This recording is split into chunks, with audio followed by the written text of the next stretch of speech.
Good morning, YouTube. It's 5 in the morning, and I had a hard time sleeping last night because while I was planting plants, I kind of ran into something I've never really dealt with before. And I was thinking about the whole plant ecological succession, and it kind of kept me up last night. So plant ecological succession kept me up last night. Um, I'm going to show you what I'm talking about.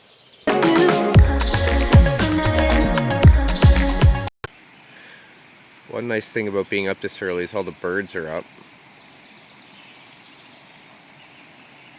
So let's talk about what my problem is here. When we were digging this pond out, well, when they were digging this pond out, dug down, especially in the middle area here, the pond is 6 feet deep, but there's a well underneath where the pump suction for this is. That's about 2 feet deeper than that. So this pond, the largest area, the footprint, was dug 8 feet down, and all the soil was put out here, just right on top of the grass. Put right out here, and it all pushed out. That soil, when they were digging it, was almost pure sand. This is maybe a good spot to show you. This is where we have our pump. This is the pump that takes suction from the main bottom of the pond. And you can see we've dug down a little bit. This is kind of where I have the most exposed soil, down a grade. So even though it rained last night, you can see that it's basically pure sand on top of this is, I guess, the old grass layer, and you can kind of see it across the bottom there, and sand on top. Now this is a hill that's going like this, so as you zoom out, you can imagine how much pure sand is on top of just old grass. So this is all like in spots. It's 3, 4, 5 feet of pure sand with zero life in it, zero soil structure, and erosion concerns were a problem. So this is, or a concern, certainly of mine. So this is where we really spent and used a lot of the rock to hold and retain this wall in. And then I did the video on the fabric layer here. Let's walk down in behind here. Now, just to be clear, my concern right now isn't so much with soil retention because these rocks are just massive. However, I am concerned with how am I going to plant into something that's essentially ecologically dead. There's literally here's a good example, no life in the soil. This was a pilot hole my kid did with the willow tree, and you can see it's just pure sand right down to the bottom. There's no life in this soil. Here's a service berry that I planted, and when I dug down, I put all the soil from there here so that I could fill this plant hole with at least some compost. Now, I've talked about this before in the past. Let's get to that in a second. When I put the soil here, you can see like I hit some of this really weird, almost like rock dust, like mineral rock dust.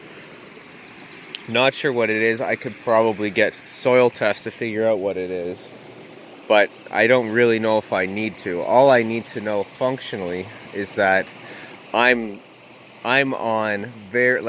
planting now in soil that was roughly 6 feet below grass that had sat on my property for 30 years through the old owners. That was very, very weak, patchy, dead grass. So this grass was planted. It's a sunny, exposed area. The grass probably did really well here in the beginning, drained the nutrients down, turned into kind of a dead patch, no soil life, all the nutrients sucked out of the soil, and now that's what I'm planting in. So this is going to be a very interesting teaching moment because, for myself as well, because a lot of stuff's going to struggle here. Because if you look at what I'm planting, and this is partly because of we want to get nice trees that we love up in here, but this is not a tree soil. This soil is stage 1 ecological succession, dead soil with no life in it, pure sand. And actually, someone from Florida could probably teach me a lesson on how to plant in this. Jeff Lawton's Greening the Desert program in Jordan. I can take a lot of lessons learned from that. And one of the lessons learned is that you have to start with pioneer plants. Okay, so if I was actually answering someone else's question online about what to plant in basically pure sand, I would probably tell them go with pioneers. Nothing but pioneers at the beginning for the first couple years. So tree layer, if you're going to plant trees like black locust. For bush layer, if you're going to plant bushes, sea buckthorn, autumn olive, goomyberry, that kind of thing. For flowers, lupins. For ground cover, clover. And basic like vetch. Basically rebuild the soils using chop and drop of leguminous nitrogen fixing plants. Now I don't know if I'm going to be able to do that because my wife isn't going to want me to plant a bunch of thorny, rosy pioneer plants around, you know, this beautiful pond that we spent a lot of money on putting in. But that is probably ideal. That's what the ideal would be. So how am I going to compromise and how am I going to deal with this? Because everything looks good right now. But I'm very curious what some of these trees are going to look like in, you know, a couple weeks, a couple months, and maybe a year. A lot of stuff that we planted is going to struggle. So let's talk about how I planted these plants. How it goes against what I typically normally would do, but ways that you can kind of plant in literally dead soil that has nothing in it and just at least give yourself the maximum amount of chance of surviving, of these plants surviving. Again, ideally I'm building soil for years in this, planting nitrogen fixing, soil building, chop and drop crops. I kind of can't do that. What I can do after is maybe buy seed packets of like lupins because they're actually very showy still, and I can plant those and scatter it everywhere. I know she doesn't want clover everywhere because I'd probably blanket this place with clover if that was fine. She doesn't really want that. So we're gonna have to find ways to get flowers in that are nitrogen fixing and kind of chop and drop the flowers, right? Like you see where I'm like walking on, you know, a fine line here. I got to kind of figure out how I'm going to build soil in this area. So let's talk about how I plant the trees in this dead soil. Okay, so first off, quick and dirty of what I normally do. I like to prep way in advance, a year or a year and a half in advance. So this can be very quick and dirty because I have other videos on this. This is a maple, large maple, drip edge garden that I prepped last year. The idea with this is that fertility, when rain hits these maples, it comes across, and whatever angle it's hitting the maple at, for the most part, a lot of the rain falls at the drip edge of the tree. That's why it's called the drip edge of the tree. So a lot of fertility can be concentrated at the edge of the forest. Edges in permaculture are the value spots. These are some of the best places to plant. So when I'm preparing a new bed, what I do is I sheet mulch. A little bit of compost, cardboard, compost, maybe some manure on top, some of my woody-based fungal compost inoculated with biochar. That stuff's really good. Wood chips on top of that, and then I literally let that soak for a year. I might plant some clovers into it. Again, nitrogen fixing, soil building, cover crops to get some photosynthesis down in the soil. But I let that soil build for a year. Then when I plant trees into it, it's basically fungal soil. Now let's talk about the differences between what I have now at the pond and why I kind of can't do that. For one, I'm normally sheet mulching grass. And although the grass typically will deplete soil that it's on, there's an ecosystem there. There's grass roots, there's some soil that's not pure dead desert sand essentially. So while I'm sheet mulching, there's an ecosystem that I'm building on top of, and there's soil nutrient that I'm building on top of. I kind of don't have that here. So what would I normally do when I plant, say, this hascap, that poplar, some of these bushes, is after I've let this sit for a year, I'll pull back the wood chips. I'll access the soil level. I'll dig a hole roughly the size of the pot, which is different than what most people tell you. I'll go a little bit bigger than the pot, but I really don't need to because all the surrounding soil is fantastic. I rough up the edges, not really rough them up, but I try to loosen up some roots that want to loosen up, and then so I can spread them in different areas, because if you just put a root bound pot in the soil, it's going to take it's really hard for the plant to send roots out sideways because the roots are all around. So you try to tease some out so you can kind of pull a root and flip it this way, and pull another root and flip it that way, and give it some areas where it can send roots out. So that's how I would normally plant a tree. I would build the ecosystem up, build the soil ecosystem, plant into, wood chips on top of grass, on top of nutrient.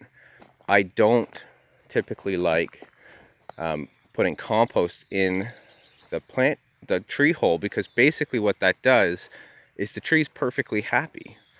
As soon as you plant it, that tree has tons of nutrition, it's perfectly happy, and it really doesn't focus on building roots.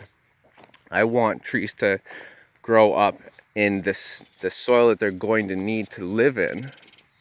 And that way they're going to have to force and work hard and send their roots deep to get their own nutrients. And then at least, comparing that to putting compost in a hole, once that compost runs out and the nutrients are gone, the trees are stunted. And they don't have any complex root systems to feed themselves. So you force your trees to feed themselves, and they will develop complex root systems. That's what I normally believe. That's not going to work here, because if I put tree in a sandpit hole and it's a fungal late stage succession tree that wants well-developed ecosystem in its soil, it wants a fungal heavy component in the soil, and I put that in a dead sand ecosystem with no compost to feed it, that tree has zero chance of living, because it's literally the fish in the tree situation, where you say, how come a fish doesn't like living in a tree when birds like living in a tree? Fish are so picky. But it's not that the trees are picky, they don't want to live in sand, it's that the trees don't come in nature in stage 1 ecological succession. They come in nature after soils have been built. So I kind of have to build my soils. So let's talk about how I'm planting these. So I just made a very detailed composting video. But people who didn't see that yet, I make my own compost. And as well, for other people who haven't seen some of these swale guide videos, I built a very deep swale here, and I filled it with hundreds of bags of leaves. So this swale here is actually full of basically 3-year-old decomposed leaf mold. So I'm taking, let me focus. So I'm taking some of this stuff and I'm mixing it with native soil, which is basically just sand, and some of this stuff. Okay, this here is my bacterial finish compost. So this is what sometimes it ends up coming out looking like. There's some wood chips in there still, depending on how much wood chips I used. This is a fairly old compost, so I used quite a bit of wood chips in it. This stuff is a little bacterial heavy, so what I'm doing is I'm mixing this with some of my leaf mold compost, which is pure carbon, and mixing this with the native soil, and then I'm layering it in as I plant the plants. Also, some people may have noticed this bag. You typically don't see this when I plant stuff, bags of stuff. This was something my sister-in-law had extra of. I believe it was my sister-in-law. And it's basically like a ultra composted manure. So this is going to be fairly bacterial heavy. So we've been adding this and amending it into soils when we plant some of the plants like this. Some of the leafier plants who are going to want more of a bacterial soil in it. So we've been putting some of that in, but for the trees we haven't been using that. Okay, so for the trees we've been using 2 amendments. Amendments, like, I never use amendments. This feels awful, but this is Mike. It's tree and shrub. It's mycorrhizal bacteria. So it basically is going to, because normally I would build the soil and I already have this mycorrhizal bacteria in my soil. But right now I don't have any of that. This soil is dead. It's just pure sand. So I have to inoculate it with some kind of beneficial root building bacteria. So I've been sprinkling some of this, dusting it on the roots after I loosen the roots up, and then putting a tiny bit into my potting mix. And then I've actually been putting, I know this is terrible, this is so terrible. I've been putting some of this granular bone meal just to get some nitrogen into the mix. Very, very sparingly amount. I am using this much for this whole entire planting area. And yes, I feel terrible about it. I hate adding stuff like that. But I need to ensure that the plants have some kind of nitrogen in there. And then I've been taking, as I dig, say, the willow, so I'm swinging the camera everywhere. When I dig the willow up and I have some just literal child play sand stuff to put my trees in, I've been taking that and mixing that basically 50-50 with this aggregate mix of everything else. And one thing I have also been adding into it is actually a little bit of gravel. I know this seems crazy and weird, but I want some soil structure in there. I want a little bit of erosion protection from different size particles in the soil. So I've actually been adding a tiny bit of gravel. And then what I'll do when I plant the plants is I will follow kind of more traditional planting methods.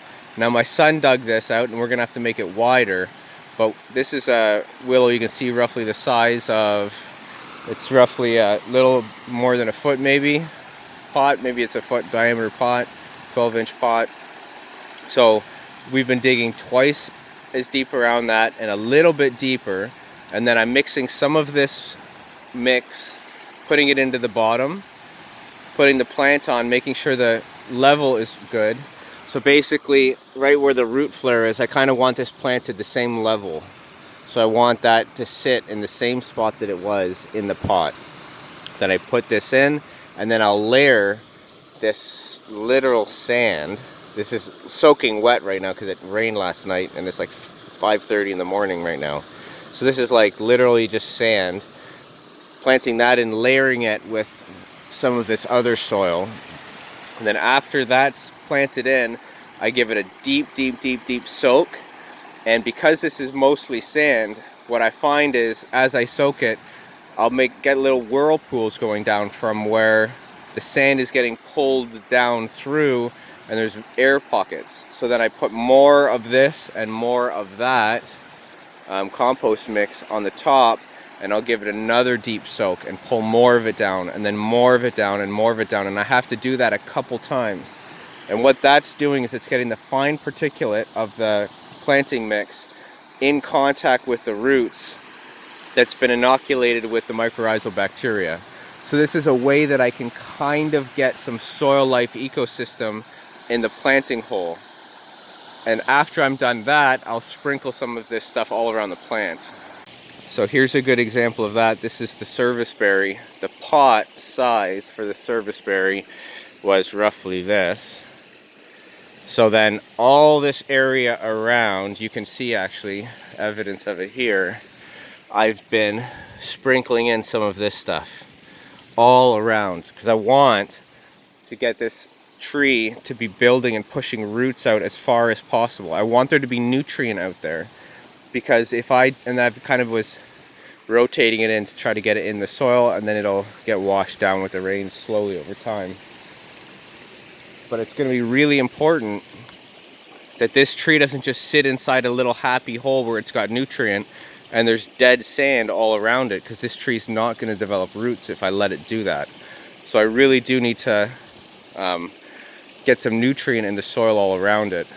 What I'm going to do after I'm done all this is continuously, like once I've planted all the plants, right now I just have rings of mulch. It's not staying like rings of mulch. This whole area is going to get mulched. Mostly wood chipped. It's going to be wood chips and rocks, maybe some pathways with little gravel, river rock, and smaller stones just to kind of delineate where you should be walking.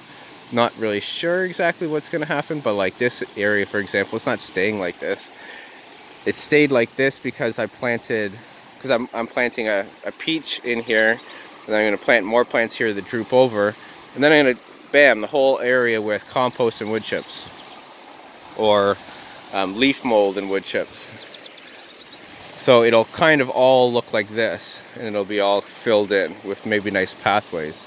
So that's what final design looks like. But I did want to talk about how I'm going, like how I have to plant in these. See, so this is my problem, is once I start thinking about something, I can't shake it. So it was like 3 in the morning and I just kept waking up and I couldn't get back to sleep. I know it's so stupid. And then who goes out, you know, at 5 o'clock, tapes themselves like half sleeping as they're talking and then post it on the internet? So, I mean, that's just kind of the person I am. Just so you're getting a glimpse into who I am. I kind of don't care about that kind of stuff.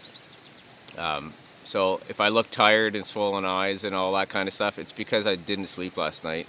I was up worried about plant ecology, and how I'm going to stabilize the soils, but also not just plant trees into a desert sand, dead soil ecosystem.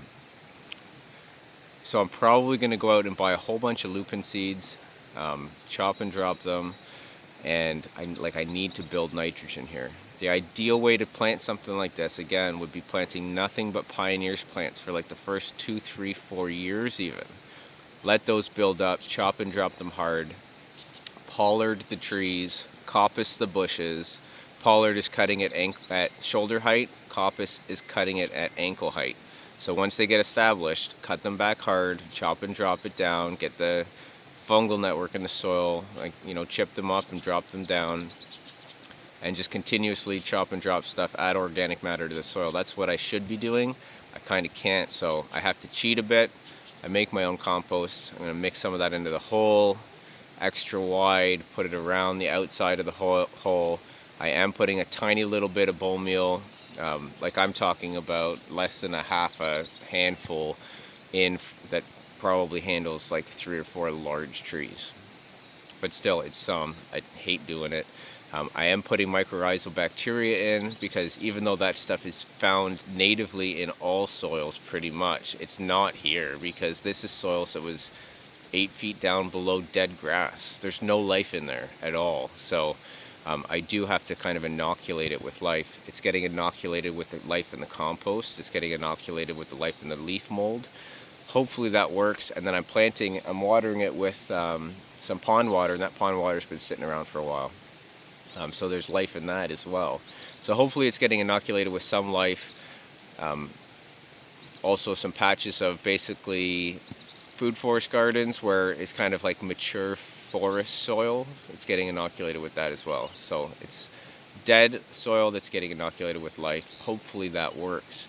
But I have no doubt a lot of these plants are going to struggle hard because there's just no nutrient in this dead soil. So hopefully you guys can learn a bit of a lesson from that in your own builds. I probably would plant all this out if I knew nothing about soil ecology, plant all these trees out, and then kind of wonder why everything died because I took no additional steps. And if I was a hardcore, what's the word, like extremist, eco-warrior type permaculturist, and I refused to add any kind of amendments into my soil, you know, I refused to change the rules when they need to be changed, and you know, add some amendments into my soil, then I probably would have a lot of problems in this area, and I probably would do a lot of failing in this area. Hopefully I can circumvent some of that. But yeah, I have no doubt that some of this stuff's gonna really struggle and have a hard start to its life. So you'll get to see it. You know, I'm gonna be filming this pond area quite a bit, and you'll be able to see how this stuff did. But at least it's going to do better than it would if I didn't act otherwise. And the main lesson for all of this was plant ecological succession. That I'm trying to plant trees into dead desert soil, and pioneer plants and weeds are really what nature would put in here to build the soil over thousands and thousands of years. So I have to cheat that by mulching hard, by inoculating it with life and inoculating it with nutrient. Thankfully I do a ton of composting, so I have a lot of that for free, because I'd be spending thousands of dollars on compost and topsoil if I didn't. So there you go. Composting saved me thousands of dollars probably. Anyways, thanks for watching. I hope you found any of this enjoyable.